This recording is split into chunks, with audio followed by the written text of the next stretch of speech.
La mobilisation contre les retraites, Pierre, s'essouffle et pourtant, on note encore des coupures volontaires de courant. Oui, ce matin, la CGT Énergie du Val-de-Marne a revendiqué l'attaque d'un poste de Rungis, Maud Descamps, une coupure qui s'ajoute à toutes celles qu'on a connues depuis le début du mouvement de contestation. Oui, la CGT a revendiqué plusieurs coupures d'électricité, notamment en Gironde au mois de décembre, ce qui avait plongé dans le noir près de 50 000 foyers. Même chose à Lyon, Nantes, Toulouse et Orléans. Ce matin, c'était à Rungis que le courant a été coupé quelques minutes. Le distributeur d'électricité Enedis nous a indiqué qu'il allait porter plainte, comme à chaque fois, contre ces coupures sauvages. Alors justement, Maud, que risquent les auteurs de ces coupures ? Alors, tout dépend des dommages causés. Un diagnostic est en cours en ce moment à Rungis. En tout cas, ces coupures sont illégales pour 3 raisons, nous explique l'avocat pénaliste Alexandre M. Braun.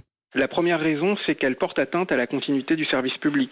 La seconde raison, c'est qu'elle ne relève pas de l'exercice du droit de grève. Mais surtout, ces coupures, elles portent atteinte à la sécurité des usagers, puisque l'électricité, elle est indispensable à la sécurité de tout un chacun aujourd'hui.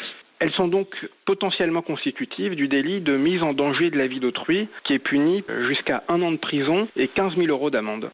Et sachez que le syndicat, donc ici la CGT Énergie, pourrait également être poursuivi et condamné. Ça a été le cas en 2006. La Cour d'appel de Versailles avait condamné la CGT à payer EDF des frais d'intervention, de remise en gaz et en électricité après des coupures sauvages. Merci Maud Descamps.